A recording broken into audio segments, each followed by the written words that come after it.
Hey, this is Dean, and welcome back to Deal of the Month, where every month I just highlight really quick, within 3 to 10 minutes, deals that I've done in the past or current deals. You know, there's a little house behind me, not the prettiest house in the world. They're in the process of cleaning it up right now, and they just did vinyl siding on a couple of sides. I got to pressure wash the front, but I'm here to let you know that I don't pass up any deals. You know, I'm fortunate that I do tens of millions of dollars in sales on a regular basis. This year, all my companies combined, I'm probably going to do over 70 million in sales. But I still buy a $60,000 foreclosure when I have to, because I don't pass up any deal. Plus, it keeps me grounded. It keeps me grounded on what's going on right now. You know, if I worry about $60 million a year problems, how can I worry about what it was like when I lived in a trailer park, or when I was broke as a kid trying to figure out that first deal with no money down, or how when I was living off credit cards and didn't have any money to invest, that I had to figure out out of desperation and necessity to buy property with no money down. So I never stop, and I want you to know, right now I probably have 15 to 20 deals in the works, all ranging from 20,000 to millions and millions of dollar projects, so that all together, and that just gives me such a wide variety on what to share with you and keep you current on what works right now. So today I want to talk about this little deal behind me. This was a foreclosure. Actually went all the way through the foreclosure process, and the bank owned it, which is an REO.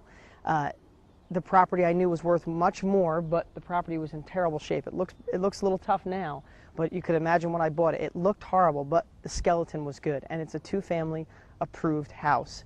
So all I had to do was fix it up. So long story short, I bought the property for $60,000. As soon as I bought it, we went in and cleaned it up immediately, just the first pass cleaning, just to make it look nice. And I immediately went back for another loan. Now, even myself, I have great credit score close to 800. Money in the bank, but I still will use as much other people's money as I possibly can. So I went to a local bank here that I've used forever, and I was denied because of a term called seasoning. Some banks require that you have to own a property for a certain amount of time before you refinance it, and that's called seasoning.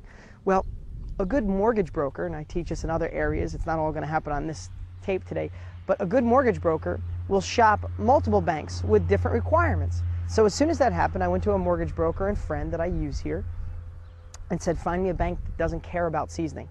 And literally, we refinanced, or I refinanced, me and my friend, the broker, when I say we, refinanced this within about 45 days for $190,000. So I paid $60, refinanced for $190,000. I took $30,000, did the place over. The inside looks beautiful. Now we're working on the outside. The other thing is now I have 2 renters in there, and those rents are paying the mortgage. So every month, my tenants are building my net worth by paying off the mortgage, and someday if I keep this forever and it's paid off, all that money's mine. Or when the market goes back up, which is kind of my strategy right now, I'm buying as much property as I can that breaks even or cash flows. And when the market goes back up, I'll sell this, and I'll make a significant profit on it. But you have to realize I already pulled $100,000 in equity and got to put that in my pocket, just on this little unattractive white building here, just to finish up. I just want to let you know that I still do deals like this. I never pass up deals like this. We're working on 2 more foreclosures right now. I mean, this is the time, when you're watching this is the time to make money with foreclosures. Paid $60,000, pulled $100,000 out, putting 30 grand into it, and my tenants are still paying all the mortgage right now on the property. What's the downside of that? And, you know, when the market goes up, I sell it. So, you know, me doing these keeps me in touch of what happens right now. I know that if you were watching this a year ago, the no money strategies were different. Banks were giving out 100% financing a year ago. They're not now. You know, there was more people with equity in their home to do some seller financing. They aren't now. So I get to know what's going on right now. Our new programs like our Instant Equity Exchange, our Automated Foreclosure Finder program, those programs work right now, and that's why I continue to do it. I love real estate. Hope you love it, and I'll see you next month.